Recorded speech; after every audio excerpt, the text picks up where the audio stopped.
الله ولي الذين آمنوا يخرجهم من الظلمات إلى النور والذين كفروا أولياؤهم الطاغوت يخرجونهم من النور إلى الظلمات. السلام علیکم ورحمۃ اللہ وبرکاتہ. بسم اللہ الرحمن الرحیم. الحمد للہ والصلاة والسلام علی رسول اللہ اما بعد. پارہ 6 کی تفسیر اختصار کے ساتھ آپ کے سامنے پیش کی جا رہی ہے. اللہ سبحانہ و تعالی نے ابتدائی آیات کے اندر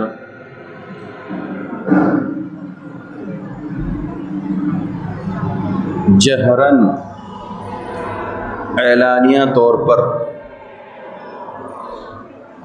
گناہ کرنے کو ناپسند فرمایا اور اس چیز کو اللہ تبارک و تعالی نے بہت خطرناک جرم اور نہایت ہی ناپسندیدہ عمل قرار دیا. اعلانیہ طور پر گناہ کا کیا مطلب ہے؟ پہلے آیت کریمہ پڑھ لیتے ہیں. اللہ تبارک و تعالی نے فرمایا لا يحب الله الجهر بالسوء من القول الا من ظلم وكان الله سميعا عليما. اللہ تبارک و تعالی ناپسند کرتا ہے برائی کو اگر وہ آواز کے ذریعے بلند طور پر کی گئی ہیں. اعلانیہ طور پر برائی آواز کے ذریعے کی گئی ہیں. اس چیز کو اللہ تبارک و تعالی ناپسند کرتا ہے سوائے اس شخص کے کہ جس کے اوپر ظلم کیا گیا ہو. اس کی 2 صورت ہے. پہلی صورت یہ ہے، پہلی شکل یہ ہے کہ اس آیت کریمہ میں یہ بتایا گیا ہے اللہ تبارک و تعالی اس چیز کو ناپسند کرتا ہے کہ کوئی مسلمان کسی مسلم بھائی کی بے عزتی کریں، اس کے عیب کو ٹٹولیں، اس کی برائی کو لوگوں کے سامنے عام کرتا پھرے. اس چیز کو اللہ تبارک و تعالی نے ناپسند فرمایا. ایک بات تو یہ. دوسری بات یہ ہے کہ اللہ تبارک و تعالی انسان سے یہ چیز ناپسند کرتا ہے کہ انسان جو کچھ بھی گناہ کر رہا ہے، چاہے وہ قول کے ذریعہ ہو، زبان کے ذریعہ ہو، یا پھر فعل کے ذریعہ ہو، عمل کے ذریعہ ہو، جو کچھ بھی گناہ کر رہا ہے وہ چھپ کے کرے. یہ انسان کے لیے مناسب ہے بوجہ اس کے کہ اسے وہ اعلانیہ کرتا پھرے، سب کے سامنے ظاہر کرتا پھرے. اس چیز کو اللہ تبارک و تعالیٰ ناپسند کرتا ہے. تو 2 باتیں ہوئی.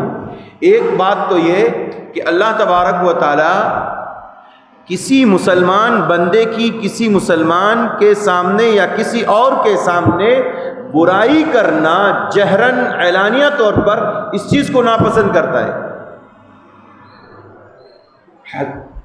حدیث کے اندر اللہ کے نبی صلی اللہ علیہ وسلم نے فرمایا المؤمن مرآۃ المؤمن. ایک مومن کا آئینہ ہے. کیا ہے؟ آئینہ. شیشہ جانتے ہیں؟ شیشہ آئینہ جس کے اندر ہم اپنا چہرہ دیکھتے ہیں، اپنے آپ کو سنوارتے ہیں اس کے اندر دیکھ کر کے. پیارے نبی صلی اللہ علیہ وسلم نے فرمایا ایک مومن اپنے دوسرے مومن بھائی کے لیے آئینے کے مانند ہے.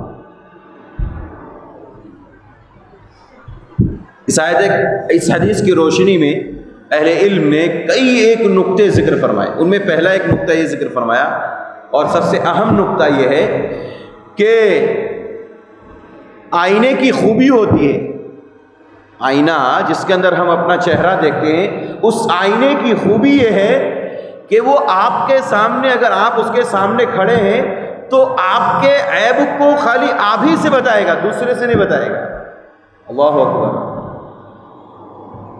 آئینہ اگر آپ اس کے سامنے کھڑے ہیں تو اس آئینے کی خوبی یہ ہے کہ وہ آئینہ آپ کے چہرے پر، آپ کے جسم پر جو داغ ہے وہ آپ ہی سے بتائے گا، دوسرے سے نہیں بتائے گا۔ یہ آئینے کی خوبی ہے، اور مومن کو مومن کا آئینہ قرار دے کر کے یہ بات ثابت کی گئی کہ ایک مومن کے اندر جو عیب ہوتا ہے وہ اپنے مومن بھائی سے سری طور پر بتاتا ہے، خاموشی کے طور پر، کیونکہ آئینہ جہرن کسی کے سامنے اعلان کرتا ہوا نہیں پھرتا ہے کہ شیخ طیب کے چہرے پر یہ چیز ہے، فلاں شخص کے چہرے پر یہ ہے، یہ اعلان کرتا نہیں پھرتا ہے۔ اگر میں دیکھوں گا تو آئینہ مجھے بتائے گا آپ کے چہرے پر یہ خرابی ہے، آپ دیکھیں گے تو آپ کے چہرے کے بارے میں بتائے گا کہ فلاں کے چہرے پر یہ خرابی ہے۔ پیارے نبی نے فرمایا المؤمن مرآۃ المؤمن، مومن مومن کا آئینہ ہے۔ اس آیت کریمہ کے اندر اللہ تبارک و تعالیٰ نے اسی چیز کی طرف اشارہ کیا ہے کہ مومن جب کسی مسلمان بھائی کی، کسی مومن کی کوئی خرابی دیکھتا ہے، اس کے اندر کوئی عیب دیکھتا ہے، تو پرسنلی طور پر خاموشی سے اس کے سامنے اس عیب کو ظاہر کرتا بتاتا ہے، دیکھیں آپ کے اندر یہ خرابی ہے، یہ پرابلم ہے، یہ پریشانی ہے، اسے سب کے سامنے بتاتا نہیں پھرتا۔ یہ مومن کی خوبی نہیں ہے، یہ ایک مومن کی خوبی نہیں ہے، اور اس چیز کو اللہ ناپسند کرتا ہے کہ میرے اندر کوئی عیب ہے اور آپ مجھے، میرے پڑوسی کو کہے کہ فلاں شخص کے اندر یہ عیب ہے لہذا اس سے کہو کہ صحیح کر لیں، تو اس سے بجائے اس کے کہ درستگی آئے گی، فساد پھیلتا چلا جائے گا۔ اس چیز کو اللہ نے ناپسند فرمایا۔ تو ایک اس آیت کریمہ کا ایک مفہوم تو یہ، دوسرا مفہوم یہ ہے کہ انسان کوئی گناہ کر رہا ہے، مثال کے طور پر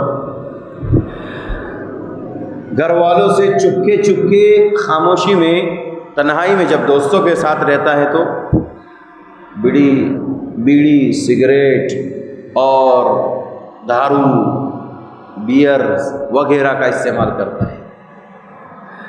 اگر یہ کام وہ چھپکے سے کر رہا ہے اور وہ اس کا رب دونوں ہی صرف جانتے ہیں اور اس سے توبہ کرنے کی توفیق ملی ہے تو توبہ کر لینا چاہیے۔ اگر یہ کام چھپکے سے ہو رہا ہے تو ٹھیک ہے، لیکن وہ کہے میرا باپ دیکھے یا دنیا کا کوئی اور انسان دیکھے، میں ڈرتا نہیں، میں کھلم کھلا جو ہے یہ جہر کے ساتھ یہ کام کرتا ہوں۔ اسلام نے اس چیز کو ناپسند کیا۔ اللہ نے اسی کو اللہ تعالیٰ نے یہاں پر کہا لا يحب اللہ الجہر بالسوء من القول الا من ظلم۔ اگر کوئی شخص جہر کرتے ہوئے اعلانیہ طور پر کوئی گناہ کرتا ہے، اللہ تبارک و تعالیٰ کو یہ چیز پسند نہیں ہے، اور قیامت کے دن ایسے لوگوں کو زبردست سزا دی جائے گی۔ پیارے نبی صلی اللہ علیہ وسلم نے فرمایا قیامت کے دن ایسے لوگوں کو جو جہرن دکھا کر کے گناہ کرتے ہیں تاکہ دوسرے لوگوں کو اس پر آمادہ کیا جائے، ایسے لوگوں کو زبردست سزا دی جائے گی، بہت خطرناک سزا دی جائے گی ایسے لوگوں کو، اور ایسے لوگوں کو معاف نہیں کیا جائے گا۔ اس لیے انسان کو اپنے گناہوں کے سلسلے میں محتاط ہو جانا چاہیے کہ کہیں ایسا تو نہیں کہ میں جو گناہ کر رہا ہوں اور اس کی وجہ سے امت کے اندر فساد مچ رہا ہے اور دوسرے لوگ مجھے دیکھ کر کے وہ کام کرنے پر آمادہ ہو رہے ہیں، تو انسان کو پیچھے ہو جانا چاہیے۔ اس سلسلے میں اختیار اللہ تبارک و تعالیٰ نے صرف اس بندے کو دیا ہے کہ جو آدمی مظلوم ہے، جس کے اوپر ظلم کیا جا رہا ہے، تو مظلوم شخص کے اوپر جس کے اوپر ظلم کیا جا رہا ہے اس کے لیے اجازت ہے کہ وہ جہرن کرے، وہ دکھا کر کے کرے، وہ کام وہ دکھا کر کے کرے۔ اس سلسلے میں سنن ابی داؤد کی ایک روایت ہے، ابو داؤد میں کتاب الادب کے اندر بہت پیارا سا واقعہ ہے، یاد رکھیے گا، بہت اچھا سا واقعہ ہے۔ ایک آدمی اللہ کے نبی صلی اللہ علیہ وسلم کی خدمت میں آیا، ایک شخص پیارے نبی صلی اللہ علیہ وسلم کی خدمت میں آیا، کہا اللہ کے نبی صلی اللہ علیہ وسلم، پیارے نبی صلی اللہ علیہ وسلم کی خدمت میں حاضر ہوا، کہا اللہ کے نبی یہ میرا پڑوسی جو ہے نا مجھے بہت تنگ کر رہا ہے، میرا پڑوسی بہت تنگ کر رہا ہے، بہت دنوں سے بہت پریشان ہوں، میں مظلوم ہوں، اس کا ظلم سہ کر کے دل بھر گیا ہے، کیا کروں؟ اللہ کے نبی صلی اللہ علیہ وسلم نے کہا ایک کام کرو، اپنے گھر کا سارا سامان نکال کر کے اپنے دروازے پر رکھ دو، اپنے گھر کا سارا سامان نکال کر کے اپنے دروازے پر رکھ دو، پھر کیا ہوگا؟ پھر دیکھو تم انشاءاللہ جیت جاؤ گے، تمہارے اوپر جو ظلم ہو رہا ہے وہ ظلم بھی ختم ہو جائے گا، چنانچہ اس صحابی رسول نے اللہ کے نبی صلی اللہ علیہ وسلم کی سنت پر عمل کرتے ہوئے، آپ کی نصیحت پر عمل کرتے ہوئے اپنے سارے گھر کا مال سامان باہر لا کر کے رکھ دیا۔ اب وہاں سے ہر ایک گزرنے والا راہگیر جب دیکھتا تھا کہ بندہ رہتا گھر میں ہے، سامان اس کا باہر پڑا ہوا ہے، ہر ایک گزرنے والا پوچھتا کیا ہوا، کیا ہوا آپ کو، کیوں آپ کا سامان باہر ہے، کیا وجہ ہے بھائی، آپ کو کیا پرابلم ہے، کیا تکلیف؟ تو جو بھی پوچھتا کہتا یہ میرا پڑوسی بڑا پریشان کرتا ہے، مجھے ستا رہا ہے اور بہت ظلم کر رہا ہے مجھ پر۔ تو ہر ایک گزرنے والا شخص اس پڑوسی کو کہتا تھا، لعنت کرتے ہوئے ملامت کرتا تھا، بڑا نالائق انسان ہے تو بڑا بدتمیز انسان ہے، اپنے پڑوسی کو اتنی زیادہ تکلیف دیتا ہے، اتنا پریشان کرتا ہے، اتنا مجبور کر دیا کہ اس نے سارا سامان لا کر کے باہر روڈ پر کھڑا کر دیا، لا کر کے رکھ دیا۔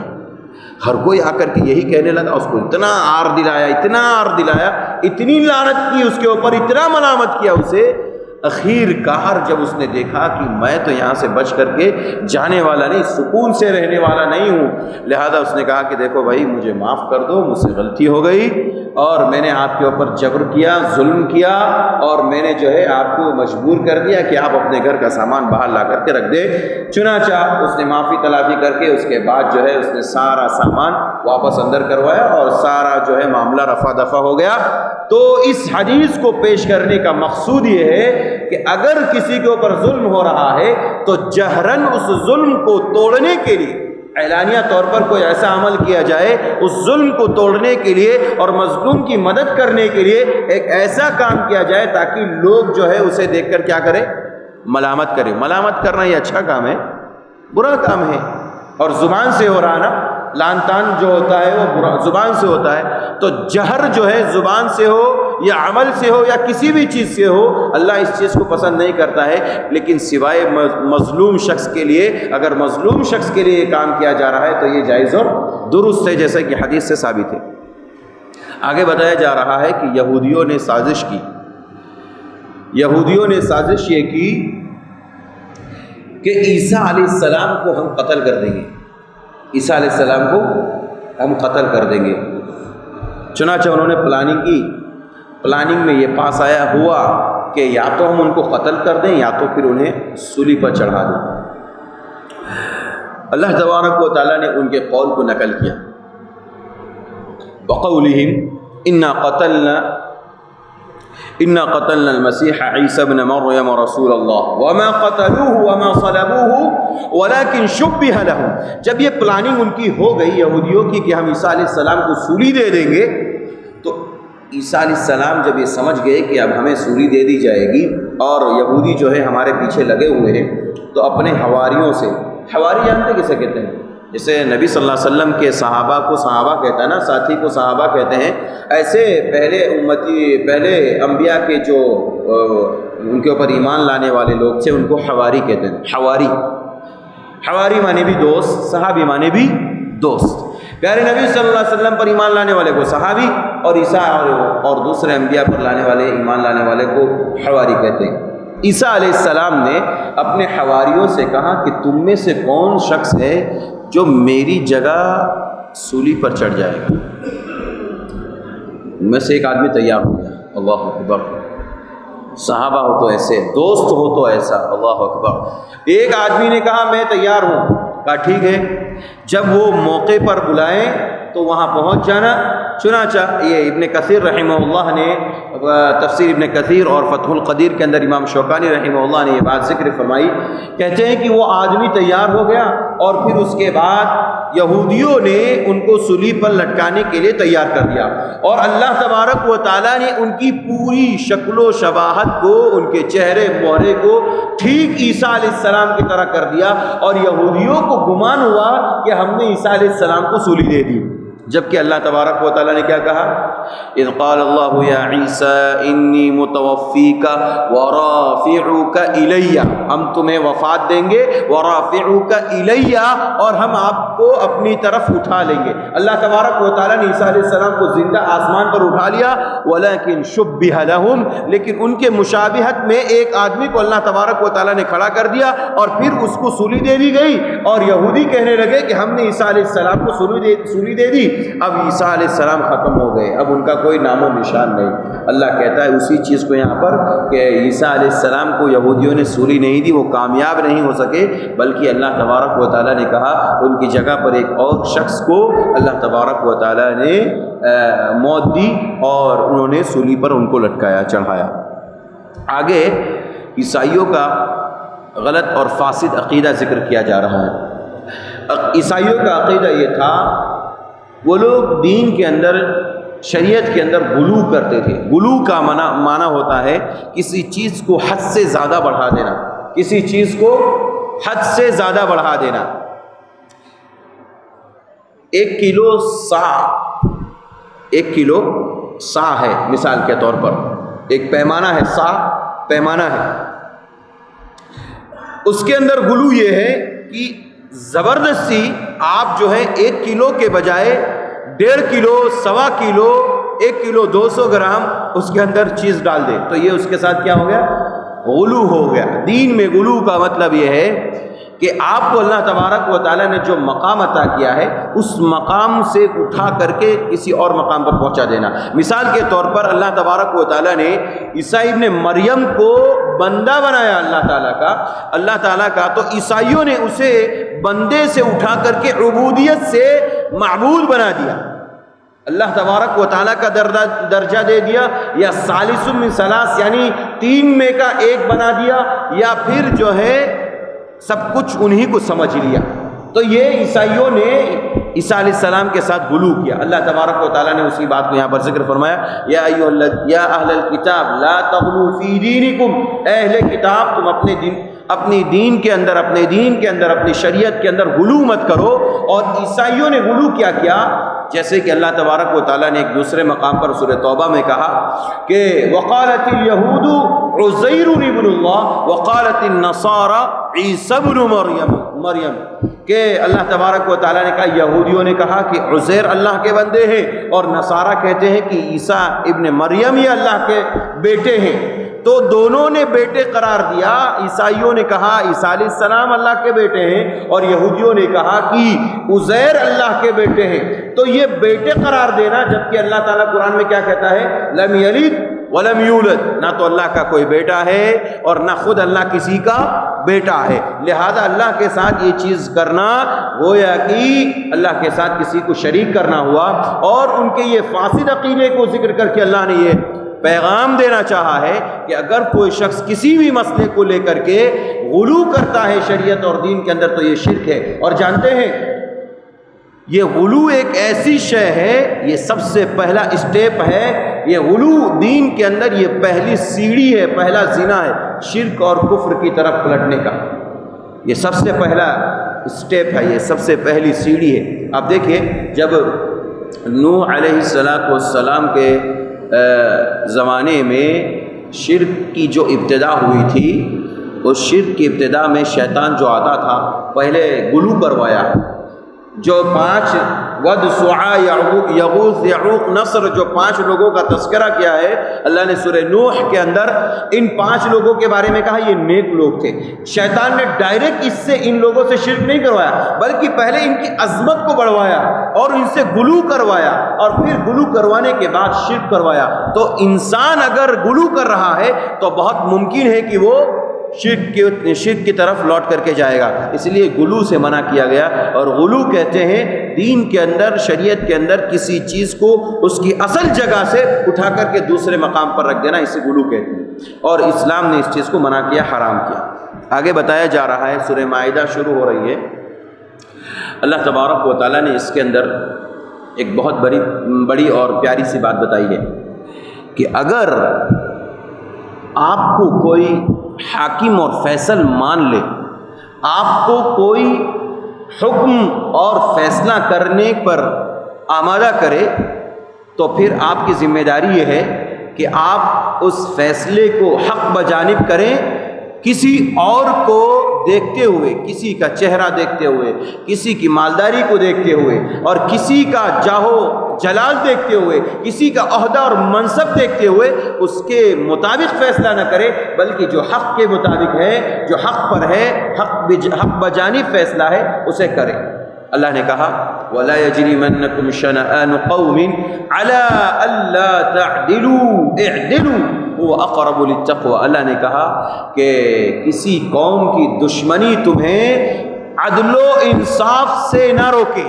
کسی معاملے میں اگر فیصلہ کرنے کے لیے کہا گیا اور دیکھا کہ سامنے والا میرا رشتہ دار ہے، لہذا وہ حق پر نہ ہوتے ہوئے بھی میں اس کے حق میں فیصلہ کروں، اللہ نے اسی چیز کو منع فرمایا کہ کسی قوم کی دشمنی تمہیں فیصلہ کرنے پر، غلط فیصلہ کرنے پر آمادہ نہ کرے۔ وَلَا يَجْرِمَنَّكُمْ شَنَآنُ قَوْمٍ عَلَىٰ أَلَّا تَعْدِلُوا اعْدِلُوا هُوَ أَقْرَبُ لِلتَّقْوَىٰ۔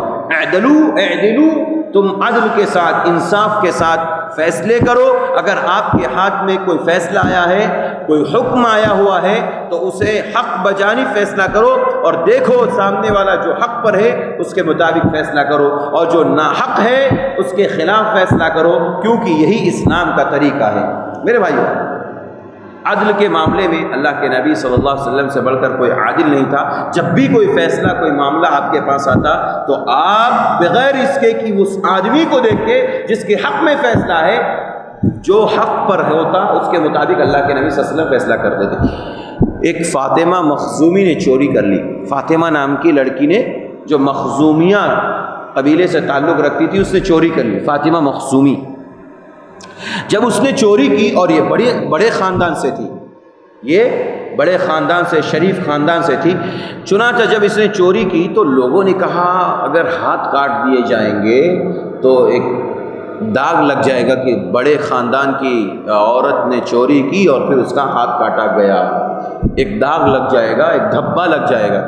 چنانچہ انہوں نے کہا کہ اب کون سفارش کرنے جائے گا پیارے نبی صلی اللہ علیہ وسلم کے سامنے، کیونکہ دلائل اور ثبوت سامنے آ چکے تھے، اب اس کا ہاتھ کٹنا طے تھا کیونکہ اس نے چوری کی تھی۔ لوگوں نے کہا ایک کام کرو، اسامہ بن زید رضی اللہ عنہ کو بھیجو، اللہ کے نبی صلی اللہ علیہ وسلم کے خاص لوگوں میں سے، چہیتے لوگوں میں سے، اور اسامہ بن زید کی جو بھی بات ہوتی ہے اللہ کے نبی صلی اللہ علیہ وسلم مانتے ہیں۔ چنانچہ لوگوں نے کہا اسامہ جائیے، آپ جا کر کے سفارش کریں۔ اللہ کے نبی صلی اللہ علیہ وسلم کے پاس اسامہ بن زید گئے، کہا اللہ کے نبی ایسا ایسا مسئلہ ہے۔ اللہ کے نبی نے کہا سنو اسامہ، لو ان فاطمہ بنت محمد، لو ان فاطمہ بنت محمد سرقت لقطعت يدها، یہ تو فاطمہ مخزومی ہے، اگر فاطمہ بنت محمد بھی چوری کرتی تو محمد صلی اللہ علیہ وسلم ان کے ہاتھ کاٹ دیتے۔ اللہ اکبر، یہ عدل کا تقاضا ہے، یہ انصاف کا تقاضا ہے۔ اگر فاطمہ مخزومی تو بہت بڑی بات ہے، فاطمہ بنت محمد، محمد صلی اللہ علیہ وسلم کی بیٹی اگر فاطمہ بھی چوری کرتی تو اس کا ہاتھ کاٹ دیا جاتا، کیوں؟ یہ عدل ہے۔ اسی لیے اللہ نے کہا وَلَا يَجْرِمَنَّكُمْ شَنَآنُ قَوْمٍ عَلَىٰ أَلَّا تَعْدِلُوا اعْدِلُوا۔ کسی قوم کی دشمنی، کسی قوم کی دشمنی تمہیں اس بات پر آمادہ نہ کرے کہ تم نا انصافی کر بیٹھو کسی کو، جو حق پر ہوتے ہوئے اس کے خلاف آپ فتویٰ صادر کر دیں۔ اس لیے بہت احتیاط کے ساتھ اس معاملے کو کرنا چاہیے۔ اگر آپ کے ہاتھ میں کوئی حکم، کوئی فیصلہ آئے تو آپ دیکھیے حق پر کون ہے، سچائی پر کون ہے، اسی کے مطابق فیصلہ کیجیے۔ اکثریت کو مت دیکھیے اور سامنے والا کون ہے، کیا ہے، اس کو مت دیکھیے، حق پر کون ہے اس کے مطابق فیصلہ کیجیے۔ آگے اللہ تبارک و تعالیٰ نے ایک اہم بات ذکر فرمائی، کہا انسان کو اگر کسی کا تعاون کرنا ہے، کسی کا سپورٹ کرنا ہے تو وہ نیکی کے کاموں پر کرے، تقوی کے کاموں پر کرے، اور برائی کے کاموں پر، گناہ کے کاموں پر، سرکشی کے کاموں پر کبھی بھی کسی کا تعاون نہ کریں، اس لیے کہ نیکی کے کاموں پر تعاون کرنا، مدد کرنا، یہ انسان کو نیکی میں بڑھاتا ہے، ثواب میں اضافہ کرتا ہے، اور گناہ اور اسی طرح سے عدوان اور سرکشی پر کسی کا تعاون کرنا یہ انسان کو گناہ پر آمادہ کرتا ہے۔ اللہ نے فرمایا وَتَعَاوَنُوا عَلَى الْبِرِّ والتقوی، تم نیکی اور تقوی کے کاموں پر لوگوں کا تعاون کرو، ایک دوسرے کا سپورٹ کرو۔ اگر آدمی کوئی مسجد بنا رہا ہے تو آپ کی اور میری ذمہ داری ہے کہ ہم بڑھ چڑھ کر کے اس نیک کام میں حصہ لیں اور اس کو مسجد میں سپورٹ کریں اور بنانے میں ہم سپورٹ کریں اور تعاون کریں۔ اگر ہم دیکھیں کہ کوئی شخص کسی غریب کی مدد کر رہا ہے تو میری اور آپ کی ذمہ داری ہے کہ ہم بھی آگے بڑھ کر کے اس غریب کی کیا کریں؟ مدد کریں، کیونکہ یہ نیک کام ہے۔ ہم دیکھیں اگر کوئی شخص کسی پر ظلم کر رہا ہے تو اللہ کے نبی نے فرمایا کہ ظالم کا ہاتھ پکڑ لو، ظالم کا ہاتھ پکڑ لو۔ ظالم کا ہاتھ پکڑنا ہمارے سب کی ذمہ داری ہے۔ ایسا نہ ہو کہ ہم بھی جو ہے ظالم کے ساتھ مل کر کے نہیں اور مارو، 10 چھڑیاں اور مارو، قتل کرو ان کا، اس طرح کی باتیں کرنا یہ تعاون علی البر نہیں ہے، وہ تعاون علی الشر ہے، اور تعاون علی الشر کو اللہ تبارک و تعالیٰ نے ناپسند فرمایا ہے کہ برائی کے کاموں پر، شر کے کاموں پر کسی کا تعاون نہیں، بلکہ نیکی اور تقوی کے کاموں پر ایک دوسرے کا تعاون اور مدد کیا جائے۔ آگے بتایا جا رہا ہے کہ اگر کوئی شخص اپنی زندگی کے اندر انتہائی مجبور ہو گیا، اس کی جان کے جانے کا خطرہ ہے اور اس کے سامنے خنزیر کا یا مردار چیز کا گوشت پڑا ہوا ہے، اس کی جان کا خطرہ ہے، انسان کی جان کی اتنی عظیم قدر ہے اللہ کی نگاہ میں، شریعت کی نگاہ میں، اگر اسے جان بچانا ہے تو وہ اگر سور کا، خنزیر کا اگر گوشت سامنے رکھا ہوا ہے، اس سے کھانے کے بعد اگر وہ بندہ زندہ رہ سکتا ہے تو اس کے لیے اجازت ہے کہ وہ چیز کھا لے۔ اگر اسے پیاس اتنی شدید لگی ہوئی ہے کہ اگر وہ پانی نہیں پیے گا، کوئی چیز پینے والی نہیں پیے گا تو وہ مر جائے گا، اس کی جان جا سکتی ہے، اور سامنے شراب رکھا ہوا ہے، جان جانے کا خطرہ ہے، تو ایسی صورت میں وہ شراب کے 2 گھونٹ 1 گھونٹ جس سے کہ اس کی جان بچ جائے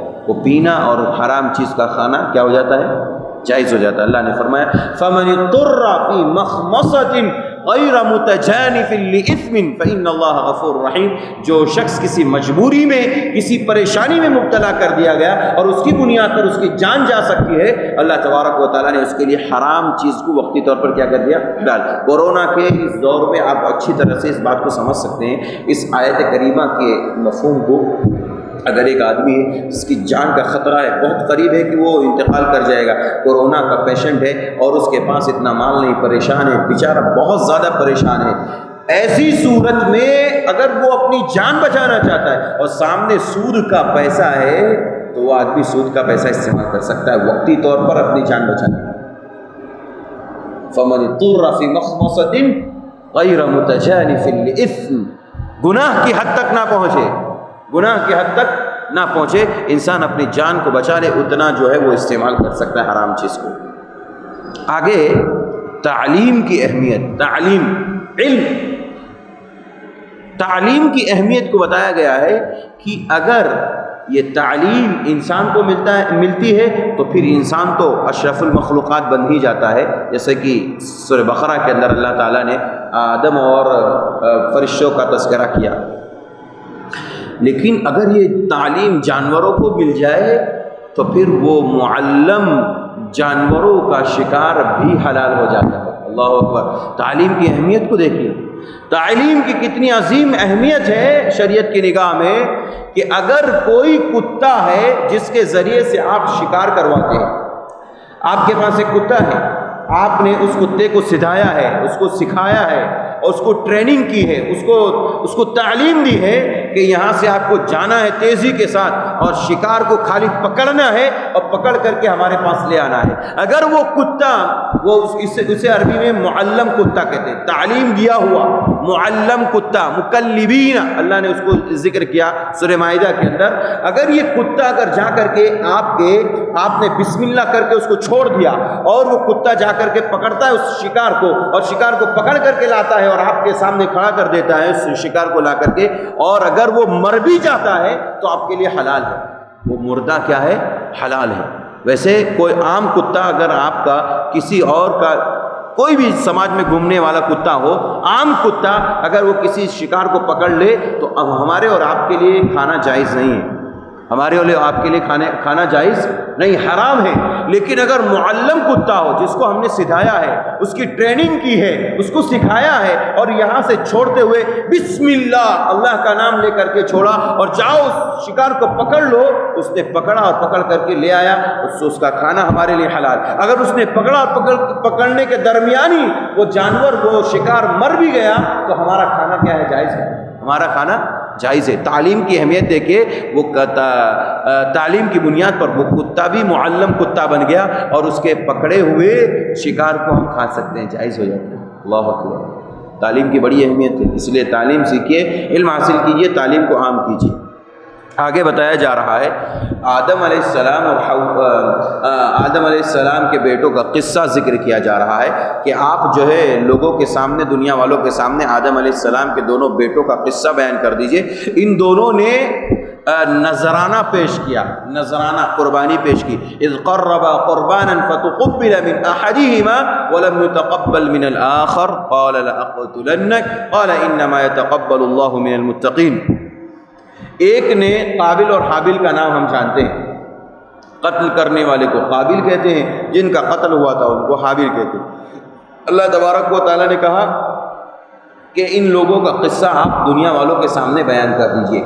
دو بھائی تھے سگے، آدم علیہ السلام کے دونوں بیٹے تھے، دونوں کو حکم ہوا کہ آپ اپنی اپنی قربانی پیش کریں۔ چنانچہ دونوں نے اپنے طرف قربانی پیش کی، اور وہاں اس زمانے میں قربانی پیش کرنے کا جو طریقہ تھا، کچھ بھی چیز جو بھی رہتی تھی وہ سامنے رکھ دی جاتی، اور پھر آسمان سے آگ آتی، کچک لے جاتی تو سمجھ جاتے کہ اس کی قربانی قبول ہو گئی، اور جس کا مال نہیں لے جاتی، جس کی چیز قبول وہ آگ اٹھا کر کے نہیں لے جاتی تو سمجھ جاتے کہ اس کی قربانی قبول نہیں ہوئی۔ چنانچہ جو چھوٹا والا یا حابل تھا جس کا قتل ہوا ہے، تو اس حابل کی قربانی کو اللہ تعالیٰ نے قبول کر لیا، اور قابل کی قبول نہیں ہوئی تو اس نے کہا کہ دیکھ میں تجھے قتل کروں گا، میں تجھے قتل کروں گا، چھوڑوں گا نہیں۔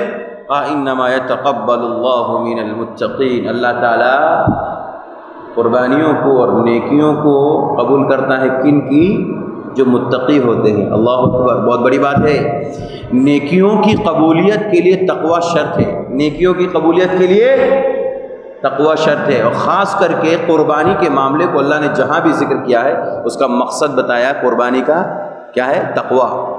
لن ينال الله لحومها ولا دماؤها، سورہ حج کے اندر، ولكن يناله التقوى منكم، اللہ کو نہ تمہارا گوشت پہنچتا ہے نہ تمہارا خون پہنچتا ہے تو کیا پہنچتا ہے؟ اللہ کو تمہارا تقوی پہنچتا ہے۔ اسی لیے اس نے حوالہ دیا حابیل نے کہ انما يتقبل الله من المتقين، اللہ متقیوں سے قبول کرتا ہے، ریاکاروں سے قبول نہیں کرتا۔ اگر انسان اپنی عبادت کو قبول کروانا چاہتا ہے تو تقوی شعار بندہ بنے، متقی پرہیزگار بنے، اسی بندے کی عبادت قبول ہوتی ہے۔ اور عبادت کی قبولیت کے لیے تقوی جو ہے بہت اہم شے ہے، اہم ضروری چیز ہے۔ اور جانتے ہیں جس ایام سے ہم گزر رہے ہیں، جن ایام سے اور روزے کی حالت سے ہم گزر رہے ہیں، اس روزے کا بھی بنیادی مقصد کیا ہے؟ لعلکم تتقون، لعلکم تتقون، تاکہ تم تقوی والے بن جاؤ۔ کیا مطلب ہے اللہ تبارک و تعالیٰ کا؟ روزہ رکھ کر کے انسان متقی پرہیزگار بن جائے، یہی اصل اللہ کا مقصود ہے۔ اللہ کا مقصود یہ نہیں ہے کہ آپ بھوکے رہیے، دن بھر پریشان رہیے اور پوری دھوپ گرمی کی شدت سب کچھ برداشت کرتے ہوئے آپ ایسے ہی رہ جائیے جیسے پہلے 11 مہینوں میں تھے، ایسا مقصود نہیں۔ مقصود یہ ہے کہ ان تمام کے باوجود آپ تقوی والے بن جائیے۔ آپ کیا بن جائیں؟ تقوی والے بن جائیں۔ لعلکم تتقون، یہ اصل روزے کا مقصد ہے۔ اور عبادت میں اگر تقوی پیدا نہیں ہو سکا تو وہ عبادت مقبول نہیں ہے، یا یہ کہہ سکتے ہیں اس عبادت سے کوئی حاصل نہیں ہوگا۔ بہرحال اللہ تبارک و تعالیٰ نے حابل کی قربانی کو قبول کیا اور قابل کی نہیں، چنانچہ اس نے قتل کر دیا۔ اب قتل تو کر دیا، روئے زمین پر سب سے پہلا جو جرم ہوا، جو سب سے پہلا گناہ ہوا، وہ کیا ہوا تھا؟ قتل ہوا تھا۔ سب سے پہلا گناہ روئے زمین پر اگر ہوا ہے وہ قتل ہوا ہے۔ اب قتل ہوا، لیکن اب دنیا میں پہلی مرتبہ تدفین کا معاملہ تھا، کفن دفن کا معاملہ تھا، اسے علم ہی نہیں، مار تو دیا اپنے بھائی کو۔ اللہ تبارک و تعالیٰ نے بتایا کس کو بھیجا ہے؟ کس کو؟ کوے کو۔ فبعث اللہ غرابا یبحث فی الارض لیریہ کیف یواری سوءة اخیہ، اس قدر مفسرین نے لکھا کہ وہ آدمی، وہ قابل جو ہے جس نے قتل کیا تھا، اس قدر عقل کے اعتبار سے گرا ہوا تھا کہ اسے اتنا بھی نہیں پتا کہ مجھے کیا کرنا چاہیے۔ اس پرندے نے اس کو بتایا، اللہ نے آسمان سے ایک کوے کو بھیجا۔ کوے کو بھیجنے کی کیا ضرورت تھی؟ خوبصورت جانور نہیں بھیج سکتا تھا اللہ تعالیٰ، کیونکہ یہ کام جو ہوا تھا نا، یہ انتہائی خطرناک تھا، کالا کام تھا۔ اللہ تبارک و تعالیٰ نے اس کی کیفیت کو بتانے کے لیے ایک کالے جانور کو، کالے پرندے کو بھیج کر کے یہ بتایا کہ دیکھو جو تم کام کر رہے ہو نا، یہ کوا بھی جانتا ہے اس کام کو۔ کوا کے اندر بھی اتنی عقل ہے کہ مارنے کے بعد کیا کرنا چاہیے۔ فبعث الله غرابا يبحث في الارض ليريه كيف يواري سوءة اخيه قال يا ويلتى اعجزت ان اكون مثل هذا الغراب فاواري سوءة اخي قال يا ليتني، کاش کیا، مجھے افسوس ہے اس بات پر کہ مجھے اتنا بھی پتہ نہیں کہ میرے بھائی کو میں نے قتل کیا تو میں اس کے ساتھ کیا معاملہ کروں، یہ بھی مجھے علم نہیں ہے۔ ایک پرندے نے، ایک کوے نے مجھے سکھایا کہ اس بندے کو اب جو ہے اگلا کام جو ہے اس کو تدفین کرنا ہے، اس کو زمین میں دفن کرنا ہے، یہ کوے نے بتایا اس کو۔ بہر صورت اللہ تبارک و تعالیٰ نے حابل کی قربانی کو قبول فرمایا اور قابل کی جو ہے قربانی کو قبول نہیں کیا۔ اللہ تبارک و تعالیٰ نے اس کے بعد یہ سلسلہ جاری کیا۔ اس کے آگے معاً بعد اللہ تبارک و تعالیٰ نے قتل کا بہت بڑا جرم ایک ذکر فرمایا کہ اگر کوئی شخص قتل کرتا ہے روئے زمین پر کسی بھی ایک انسان کا بغیر کسی عذر شرعی کے، تو سمجھ لیجئے اس نے ایک انسان کو قتل نہیں کیا، اس نے پوری انسانیت کا قتل کر دیا۔ من قتل نفسا بغیر نفس او فساد فی الارض فکأنما قتل الناس جميعا، جس نے ایک انسان کو قتل کیا۔ اس لیے اسلام دہشت گردی کا نام نہیں، اسلام امن کا نام ہے۔ اسلام کس چیز کا نام ہے؟ پیس کا نام ہے۔ اسلام امن اور شانتی کا نام ہے، اسلام دہشت گردی کا نام نہیں۔ اور اگر دہشت گردی کا نام ہوتا تو اللہ تبارک و تعالیٰ یہ قرآن حکیم کے اندر یہ آیت کریمہ نہ پیش کرتا کہ اگر کسی نے ایک انسان کی جان لی گویا اس نے پوری انسانیت کو ختم کر دیا۔ ومن احیاها فکأنما احیا الناس جميعا، اور اگر کسی نے ایک انسان کی جان بچائی سمجھ لیجئے اس نے پوری انسانیت کی جان بچائی۔ اللہ اکبر، اسلام کا کتنا عظیم یہ قانون ہے۔ اللہ تبارک و تعالیٰ نے یہاں پر جان کی اتنی قیمت ہے اسلام کی نظر میں، شریعت کی نگاہ میں، اللہ کی نگاہ میں انسانی جان کی اتنی قدر ہے۔ پیارے نبی نے حدیث کے اندر فرمایا ایک انسان کا، ایک مسلم کا خون اللہ کی نگاہ میں اتنا عظیم ہے کہ پوری کائنات، یہ پوری دنیا اس کے سامنے کچھ نہیں، پوری دنیا اس کے سامنے کچھ نہیں۔ اللہ تبارک و تعالیٰ کے یہاں ایک مسلم کے خون کی اتنی قیمت ہے۔ اللہ اکبر میرے بھائیوں، اس لیے جہاں تہاں دیکھ کر کے فوراً چاقو، تلوار، بندوق یہ نکال کر کے ختم کر دینے والا معاملہ نہ کریں، یہ سب جو ہے گنڈا گردی ہے، اور ایسے لوگوں کو اللہ تبارک و تعالیٰ زبردست سزا دیتا ہے۔ دیکھیے ایک بات یاد رکھیے، ظالم اور ظلم، دو بات، ظالم کی اور ظلم کی دونوں کی مدت زیادہ نہیں ہوتی۔ ظالم کی اور ظلم کی مدت زیادہ نہیں ہوتی۔ جو ظالم ہوتا ہے نا وہ آج نہیں تو کل، کل نہیں تو پرسوں، کبھی نہ کبھی کسی ہاتھ سے مارا جائے گا، کسی کے ہاتھ سے وہ مارا جائے گا۔ اور ظلم بھی ایسی شے ہے کہ ظلم کی بھی زیادہ مدت نہیں، آج نہیں تو کل، کل نہیں تو پرسوں۔ ظلم کا توڑ ہے، ظلم ٹوٹنے والا ہے۔ دنیا میں سب سے بڑا ظالم کون تھا پتہ ہے آپ کو؟ کون تھا؟ فرعون۔ کون تھا؟ یذبحون ابناءکم ویستحیون نساءکم، سارے لوگوں کو کیا کر دیتا تھا؟ وہ قتل کروا دیتا۔ جتنے لڑکے تھے بنی اسرائیل میں، جتنے لڑکے پیدا ہوتے تھے سب کو قتل کروا دیتا تھا، سب سے بڑا ظالم تھا۔ لیکن اللہ نے بھی اس کی رسی کو ایک وقت تک کے لیے ڈھیل دیا، پھر اس کی رسی بھی کٹ گئی نا۔ آج فرعون کو سوائے ملعون کہتے ہوئے، اس کے اوپر لعنت کرتے ہوئے کوئی یاد نہیں کرتا، اچھے سے یاد کرتا ہے نہیں کرتا۔ اس لیے ظالم کی اور ظلم کی کبھی مدت لمبی نہیں ہوا کرتی، اس لیے کبھی نہ تو ظالم بنے نہ تو ظلم کرنے والے بنے۔ آگے اللہ تبارک و تعالیٰ نے ایک محاربہ کی قسم ذکر فرمائی۔ محاربہ کہتے ہیں کہ کوئی آدمی یا کوئی ٹولی، کوئی جماعت کسی جماعت کے اوپر، کسی افراد کے اوپر، کچھ افراد کے اوپر جو ہے حملہ کریں اور پھر ان کو سزا دیں اور ان کو تکلیف دیں۔ اصل میں اللہ کے نبی صلی اللہ علیہ وسلم کے زمانے میں کچھ صدقات کے مال اور ان کے جانور تھے، اونٹ وغیرہ، وہ دور دراز بستی میں اللہ کے نبی صلی اللہ علیہ وسلم کے زمانے میں باندھے جاتے تھے اور ان کے اوپر چرواہے کو متعین کر دیا جاتا تھا۔ تو کچھ قبیلے کے لوگ آئے اور ظاہراً مسلمان ہو گئے، اپنے آپ کو انہوں نے مسلمان ظاہر کیا، مسلمان ہو گئے، مسلمان ہوئے۔ اس کے بعد جو ہے ان لوگوں نے کیا کیا، کچھ دن رہنے کے بعد ان کو مدینہ کی آب و ہوا راس نہیں آئی، تو اللہ کے نبی نے کہا جاؤ تم اس چرواہوں کے ساتھ رہو اور وہاں جا کر کے ان کا دودھ پینا، اونٹ کا ان کا پیشاب پینا، تو تمہارا جو مسئلہ ہے وہ آب و ہوا کا مسئلہ وہ بالکل حل ہو جائے گا۔ چنانچہ وہ ٹھیک ہو گئے، خوب پھرتیلے ہو گئے۔ ظاہر سی بات ہے حرام کا مال ملے گا تو آدمی پھٹے گا، حرام کا مال ملے گا تو آدمی کیا ہوگا، پھٹے گا۔ حلال کا مال کھائے گا تو انسان کی عقل صحیح کام کرتی ہے۔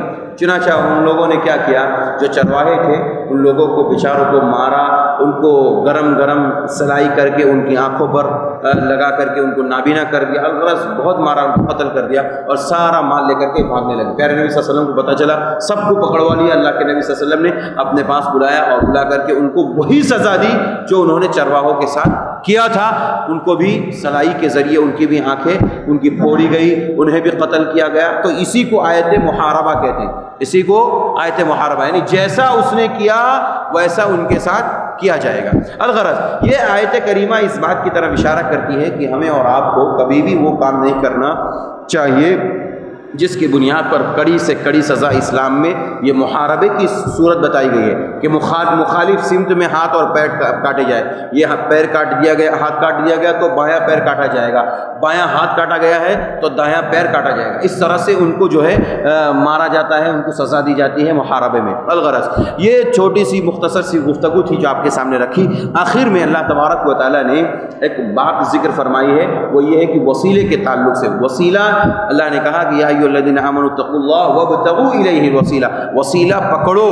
کیسے وسیلے پکڑیں گے؟ تین وسیلے جائز ہیں، اس کے علاوہ سارے حرام ہیں۔ پہلا وسیلہ اللہ تعالیٰ کے اسماء و صفات کا وسیلہ، جیسے اللہ کا نام ہے پیارا سا، کیا نام ہے؟ غفار۔ کیا نام ہے؟ غفار۔ یا غفار اغفرنی، غفار کا سہارا لے کر کے آپ نے دعا کی۔ یا وہاب رب وہب لی من لدنک ذریۃ طیبہ، وہب لی من لدنک۔ اس طرح سے ہم اللہ کے اسماء و صفات سے کیا کر سکتے ہیں؟ وسیلہ پکڑ سکتے ہیں۔ دوسرا، انسان اپنا خود نیک عمل کا وسیلہ بنا سکتا ہے، جیسے کہ وہ غار والا واقعہ، تین لوگ ایک غار میں پھنس گئے تھے، سب نے اپنی اپنی نیکیوں کو پیش کیا، تو اپنی زندگی میں جو بہترین اور اخلاص کے ساتھ جو نیک عمل ہوا ہے اس کو سامنے رکھے، کہیں اللہ میں نے اگر تیری رضا کے لیے کام کیا تو یہ چیز جو مجھے پریشانی میں مبتلا کی ہوئی ہے اسے تو ہٹا دے۔ تو ہم وسیلہ اپنے نیک عمل کا کر سکتے ہیں، پکڑ سکتے ہیں۔ اور تیسرا وسیلہ یہ ہے کہ زندہ آدمی جو نیک ہو اس سے کہہ کر کے کہ آپ ہمارے حق میں دعا کر دیجئے، یہ وسیلہ پکڑنا جائز۔ جیسے کہ عمر بن خطاب کے زمانے میں قحط سالی ہو گئی، قحط سالی جانتے ہیں نا، بارش وغیرہ نہیں ہو رہی تھی، سب پریشان تھے۔ اس موقع پر اللہ کے نبی صلی اللہ علیہ وسلم کے چچا عباس رضی اللہ عنہ زندہ تھے اور سب سے بزرگ تھے اور نیک لوگوں میں سے تھے۔ عمر بن خطاب نے کہا عباس رضی اللہ عنہ، جب تک ہمارے نبی زندہ تھے ہم اللہ کے نبی سے کہتے تھے کہ آپ دعا کر دیجئے، اب ہمارے نبی نہیں ہے، آپ ہمارے حق میں، سارے لوگوں کے حق میں دعا کیجئے کہ اللہ تعالیٰ قحط سالی کو دور فرما اور بارش نازل ہو۔ تو زندہ آدمی نیک ہو اس سے ہم کہہ کر کے دعا کروا سکتے ہیں۔ یہ تین وسیلے جائز، اس کے علاوہ کوئی وسیلہ جائز اور درست نہیں۔ اللہ نے یہاں پر وابتغوا الیہ وسیلہ سے ان تینوں وسیلوں کی طرف اشارہ کیا ہے۔ اور اخیر میں یہودیوں کی پھر اللہ تعالیٰ نے مذمت فرمائی کہ لعن الذین کفروا من بنی اسرائیل علی لسان داؤد وعیسی ابن مریم، داؤد، عیسیٰ ابن مریم اور دیگر انبیاء علیہ السلام سے یہود و نصارہ، یہ اہل کتاب کے اوپر جتنی لعنت پھٹکاری گئی ہے، جتنی لعنتیں ان کے اوپر بھیجی گئی ہے، کسی اور قوم کے اوپر نہیں بھیجی گئی۔ پھر یہ کس لیے اپنے آپ کو اچھا اور بہتر سمجھتے ہیں؟ نحن ابناء اللہ واحباؤہ، کیوں کہتے ہیں کہ ہم اللہ کے بیٹے ہیں، ہم اللہ کے چہیتے ہیں، اللہ والے لوگ ہیں؟ یہ کیوں کہتے ہیں؟ اللہ خود کہتا ہے کہ ان کے اوپر تو لعنتیں پھٹکاری گئی ہیں، ان کے اوپر تو نبیوں کی لعنت ہے، ان کے اوپر نبیوں کے ماننے والوں کی لعنت ہے، سب لوگوں کی لعنت ہے۔ پھر یہ لوگ اپنے آپ کو اللہ کے چہیتے اور اللہ کے بیٹے کیوں کہتے ہیں؟ ان لوگوں کو شرم آنی چاہیے، حیا آنی چاہیے، انہیں سمجھنا چاہیے۔ اللہ تعالیٰ سے دعا ہے اللہ تعالیٰ مجھے آپ کو سارے مسلمانوں کو قرآن مجید کو سمجھنے اور اس کے مطابق عمل کرنے کی توفیق عطا فرمائے، جب تک اس دنیا میں زندہ رکھے، ایمان پر زندہ رکھے، اور جب خاتمہ ہو خاتمہ بالخیر نصیب فرمائے۔ آمین وآخر دعوانا ان الحمد للہ رب العالمین۔ السلام علیکم ورحمۃ اللہ وبرکاتہ۔